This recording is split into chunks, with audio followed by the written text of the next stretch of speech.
So I've just finished Matt's 2.5-day somatic consent workshop, and some of the big takeaways for me are around the really easy and simplified tools that I've learned that I can use for myself to check in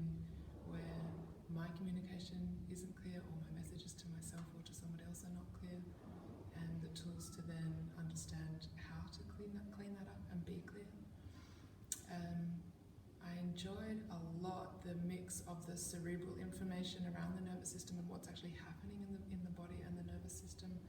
and then also all the somatic experiences to feel it and learn it in the body.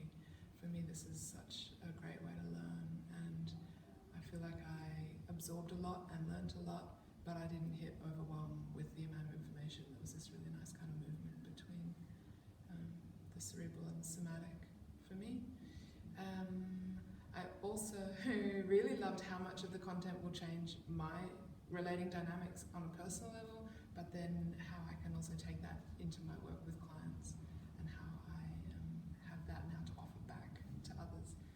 which is super cool. I appreciate that Matt has made the content